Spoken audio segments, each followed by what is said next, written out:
Kumusta po kayo? Nandito po tayo sa huling limbag ng usapan ukol sa Sabang, San Miguel Bay at samot-saring detalye ng lugar na ito. Dito sa lalawigan ng Camarines Sur ay matatagpuan ang halos kabuuan ng mababaw na karagatan ng San Miguel.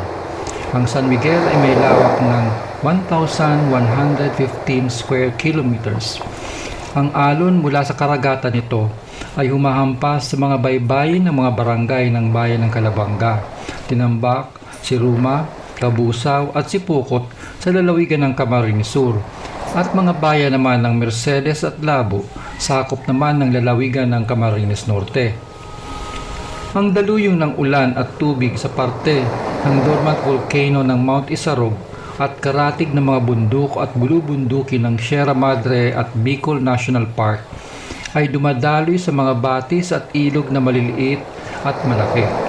Ang daloy ng tubig mula sa Pawili River nanggagaling naman sa mga lawa ng Baaw at Bato ay nagtatagpo at napagsasama-sama hanggang tuluyang umabot sa mga ilog ng Naga, Libmanan at sa Kalakhang Bicol River.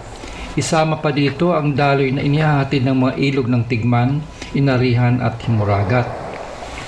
Sa katagalan ng panahon, ang tubig na mula sa kabundukan at inihahatid ng mga ilog na nabanggit ay nagdala rin ng iron ore at magnetite na nadeposito kasama ng putik sa karagatan.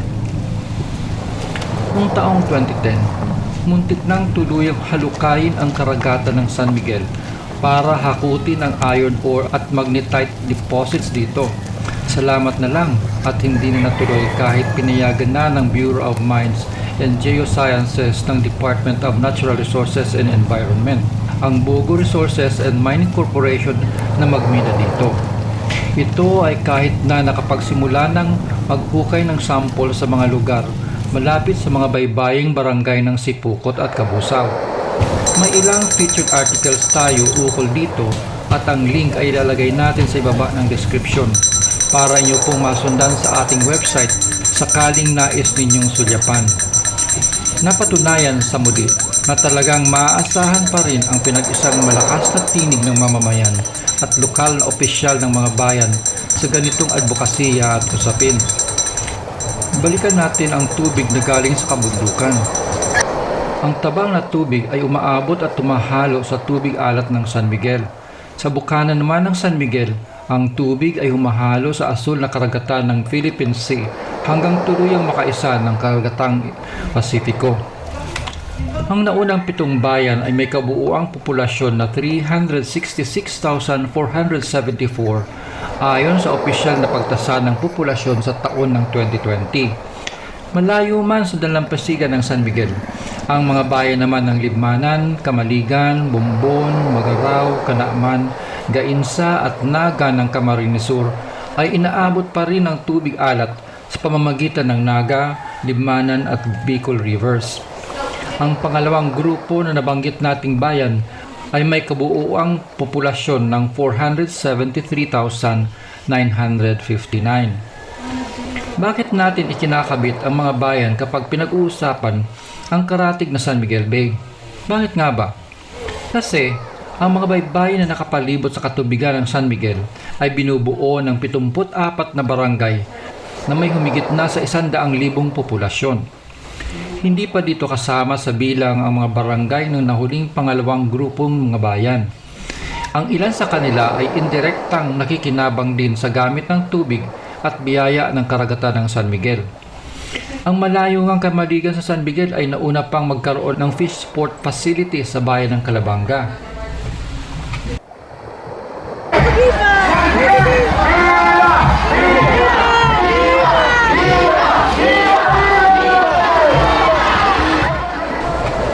Huwag nating kaligtaan na ang pagpapataas ng level ng tubig sa ilog ng Naga ay biyayang ipinagdarasal ng mga debotos ng Peña Francia tuwing ginaganap ang taon ng fluvial procession ng Setyembre.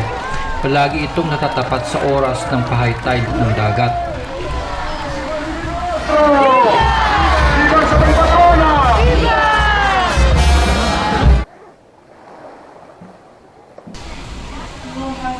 Sabi ng estadistika, ang unang grupo ng mga bayang unang tinukoy natin ay may mga mamamayan ng mula 5% ang bilang pataas sa kabuuang populasyon nito na direkta o pahapyaw na konektado ang kabuhayan sa pag-isda, agrikultura at pangangahoy. Napatunayan na ang San Miguel ay mayaman sa lamang dagat. Dito nahuhuli ang pating, pagi, dilis, piyak, punikon, tabudyos, banak, balanak, abo, pagutpot, arakaak, aguo, tabal-tabal, talakitok, malapundo, sapsap, dalupani, alimasag, bulinaw, balaw at iba pang isda at lamang dagat katulad ng iba't ibang shellfish. Bawal lang manghuli ng pating, kaya't wala na sa palengke, pero kung may nahuli man, hindi na ito umaabot sa palengke. Noong panahon, bago dekada 60, marami ang nakukuhang shellfish na baluko sa karagatan malapit sa bayan ng Siruma. Ngunit ito ay nasimot ng tuluyan dahil sa pag-abuso sa pag-ani nito at tuluyang walang naiwan na similya para dumami pa sana. Unang lamang dagat ng mahalaga at labis nating napansin na nawala at naging casualty sa pagkawala, kagagawar na rin ng tao. Kung nais kumain ng baluko, kailangang pumunta sa lalawigan ng Sorsogon kung saan marami pa ang nakukuha sa karagatan nito. Sa isang pag-aaral noong dekada 80, nabanggit ang produksyon ng isda sa dagat ng San Miguel ay naitalang umaabot ng humigit sa 20,000 tonelada sa isang taon. Noon, sinabi na 64% nito ay huli ng higit sa 5,000 at 100 maliliit na mangingisda. Samantalang ang 36% ay huli naman ng 95 at 5 commercial trawlers sa iba't ibang tasa ng laki. Ang mga operator naman ay nabibigyan lang ng hanap buhay ang kinuhang bayarang manggagawang mangingisda na umaabot sa 47% na nagmula sa mga nakatira sa malapit sa baybayin ng San Miguel.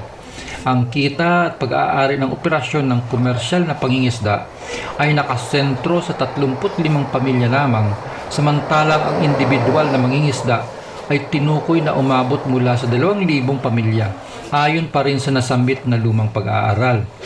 Ngunit sa kasalukuyang panahon, ang ibang datos at kalagayan ay lubhang malaki na ang pinag-iba o pagbabago. Ang pag-aaral at pag-analisa sa ekonomiya ng pangingisda dito ay nagpatunay na ang malakas na kompetisyon ng iba't ibang sektor o aktor sa pangingisda ay umabot sa tuluyang pag-abuso sa pag-ani ng lamang dagat ng San Miguel ng walang pakundangan. Kasabay pa nito, ang kasalukuyang kalagayan na ang malalaking operator sa pangingisda ay nakalalamang ng di hamak kung ihahambing sa maliliit at hindi organisadong individual na mangingisda. Noon, ginagawang kahalintulad sa palaro ang estadyum ng pangingisda ang karagatan gamit ang mga pangkomersyal na operasyon ng mga operador ng trolls hanggang ito ay pinatigil. Ngayon naman, pumalit ang organisadong komersyal pa rin ng operasyon ng galadgad o kahintulad ng baby troll na ibang tawag, nagbihis ng ibang anyo, ngunit ganun pa rin ang klase ng operasyon. Di natin kailangang tukuyin ang mga operators at actors na nagpapagalaw sa mga operasyon dito, at di na kailangang tukuyin kung saan galing itong mga galadgad na mas karamihan ay mga tagalabas ng sakop ng teritoryo at pumapasok sa bukana ng San Miguel gamit o nanggagaling sa Philippine Sea. Sa obserbasyon ng mga mamamayan ng Sabang, ang mga sasakyang pangdagat sa pangingisda na tinaguri ang galadgad ay tumatambay sa karagatan ng mahigit sa isang araw dahil sa malakihang operasyong ito na may pondo sa ganitong uri ng pangingisda. Tiyak na sagad ang pag-ani, maliit man o malaki, mula sa ibabaw hanggang sa ilalim, walang patawad sa lamang dagat. May nakapagbulong sa atin na bago dumating ang isang ekspedisyon ng tropa ng komersyal na mangingisda, maaari daw na may nag-advance na lumakad na ng permit sa kinauukulang ahensya ng pamahalaan na nagpapatupad ng alituntunin sa pangingisda sa karagatan na sakop ng munisipyo. Hindi masabi sa atin kung ano ang ginagawang pag-aayos, kung ano ba ang ibig sabihin nito. Nakintal sa aking isipan at naitanong ko kung binibigyan ba ng lagay at padulas ang ahensya ng gobyerno, dinadaan ba sa palakasan at kung sino ang kilala. Mapait ang iling at patawang sagot ng aking kausap nang ipukol ko ang aking katanungan. Atin pong linawin na ang sakop na teritoryo ng bawat munisipyo ay mula sa baybayin na hinahampas ng dagat ng San Miguel hanggang sa laot nito na abot eksakto ng 15 kilometro o 15 kilometro. Ang komersyal na mangingisda ay hindi dapat pumasok sa dagat ng teritoryo ng munisipyo at mangisda dito. Ang pinapayagan lang ay mga individual at maliliit na mangingisda ng bayan, kadalasan at karamihan gamit lang ang bangka, may motor man o wala. Ito ay sang-ayon sa Batas Republic Act 8550 na nakapalaman ang Philippine Fisheries Code of 1998. Kamakailan lang, ito ay sinusugan ng dagdag na alituntunin sa ilalim ng bagong Batas Republic Act 10654. Sa simpleng kaalaman, ang susog o amyenda ay para ipatupad ang implementasyon ng sapilitan o kaya Mandatory Installation of Vessel Monitoring Measures o BMM in commercial fishing boats to boost efforts o lalong palakasin ang pagsupin sa illegal, unreported and unregulated fishing sa buong bansa. Ang mga commercial fishing vessels na may bigat na 3.1 gross tons at mataas pa dito ay sakop ng bagong batas at kailangang kabitan ng BMM. Ang batas ay nagbigay mandato sa Bureau of Fisheries and Aquatic Resources o BFAR at National Telecommunications Commission o NTC upang siyang dapat mamuno at magtulungan sa pagsasagawa nito. Malapit nang matapos ang taon, ngunit sa nakarehistro na 3,077 commercial fishing vessels na may lisensyang mag-operate, kulang pa sa kalahati o 1,526 lamang ang nalagyan ng BMM. Kaya dito sa lokal na sitwasyon, sa dagat na nakaharap sa baybayin ng Sabang, kain ng bipag. Sa Kamaligan, sir. Ito. Ayun sa Kamaligan. Sa pilid ako pang bipag. Hindi po, sir. Kung anong tikita po kaya? Mga iligal. Kaya po, sir. Balao. Alam po yan, sir. Mga nagdito ako balao. Kasugma po, sir. Ang bigtami. Sanggat ng piso. Nagulit kami, anong oras? Alas 11 na. Pakahanap po, sir, sila. Bayan mo, sir, nag-action kaya yan. Pero kung iba dyan nag-action kaya, mga galadgad na yan. Ebon Dracula, oh. Pero kung po, sir, kang parlahod, alam po, dapat po, mawara na.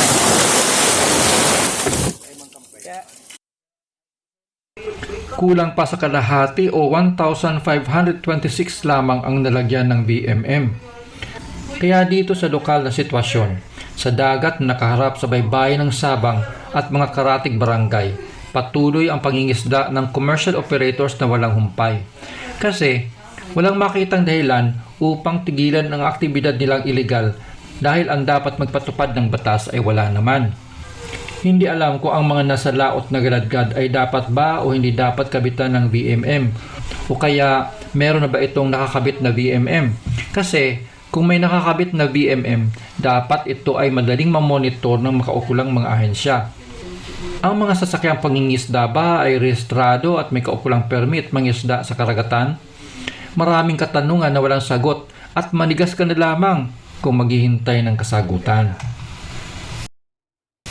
Ang tanging patutuo na mayroong Bureau of Fisheries and Aquatic Resources na napunta sa bayan ng Calabanga at baybayin ng Sabang ay dahil sa maliit na sirang sasakyang pandagat na nakabasura sa may di kalayuan na damuhan. Ang pangrehiyong opisina ng BFAR ay nasa bayan ng Bula sa parteng ringkonada ng lalawigan na sobrang malayo sa San Miguel Bay.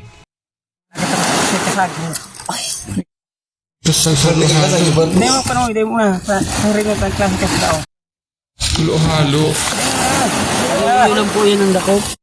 Grabe ano, kadikitan. Manasir ang dagat. Naubos sa kay Aroal daw man kayo nagisira. Sa Aroal daw magkakanla. Ayan. Dahil lang po maliit. Nice. Pagkala po sir, hindi pa. Wala ka, hindi ganito na eh. Long. Shout sa'yo kay... Pirang oras yun po nagkakapian. Pirang oras yun po Ano po na sir? Walong oras po na sir. Nagalit kami alas 3.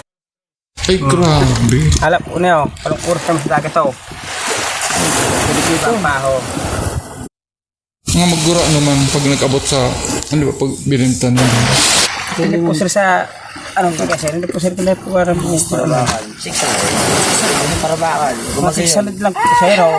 Marinap po na yun. Kuya pa, naglaos pa.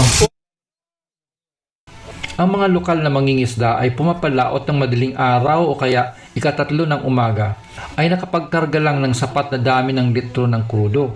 Sa kanilang pagbabalik bago magtanghali ay dala ang huli na karampot na isda na kapaloob sa maliit na timba. Marahil, ang huli ay ang mga nakatakas sa lambat o sadyang hindi nahuli ng galadgad. Kasi nga naman, uulitin natin, dapat ang galadgad ay mangisda sa labas ng teritoryong dagat ng munisipyo. Dahil ang dagat na nakapaloob sa distansya ng 15 kilometro mula ang baybayin ay nakalaan sa maliit na mangingisda. Sabihin natin itong pamuli na medyo may kaunting kakulitan. Kung kaya sa higit na 8 oras sa laot hanggang makabalik, hindi makakabuhay ng pamilya ang kita ng mga mangingisda. Kasi nga naman, sa karampot na kita ibabawas pa ang gustusin sa krudo.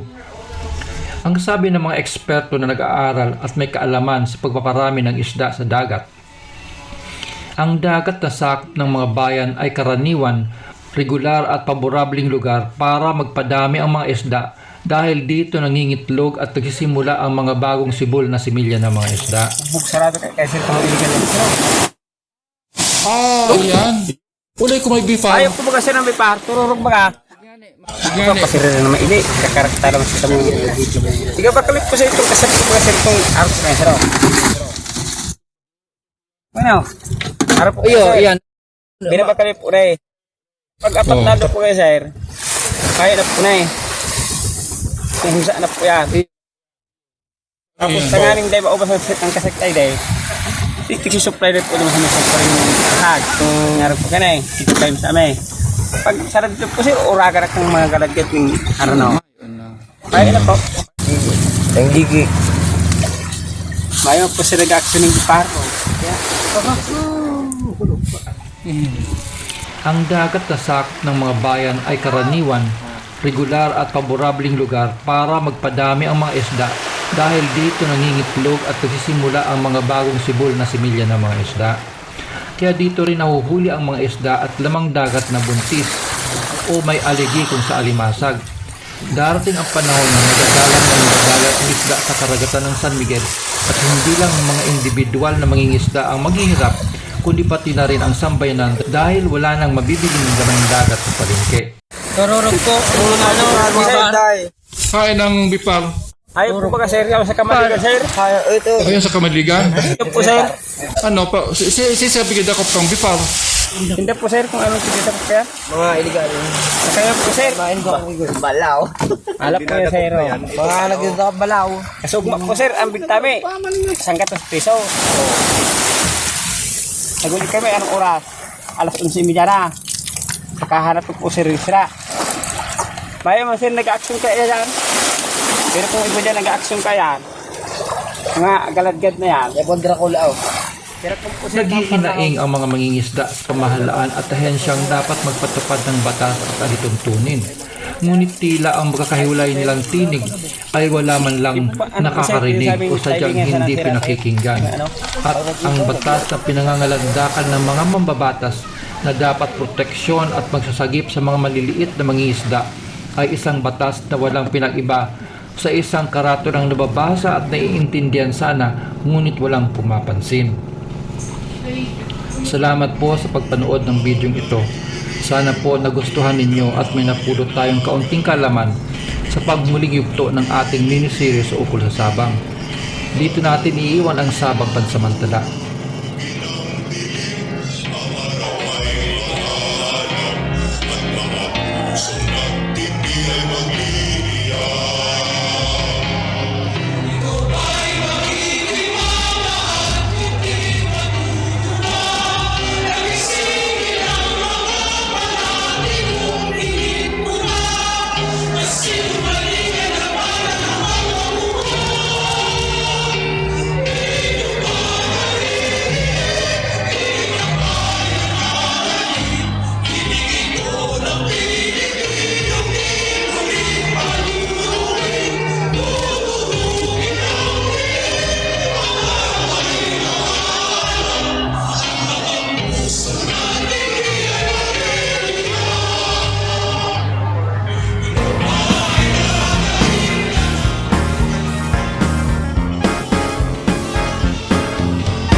Siya nga pala, abangan po ang isang natatanging kwento ukol sa ginagawang tulong ng isang maliit na informal group na kilala bilang mga katuwang.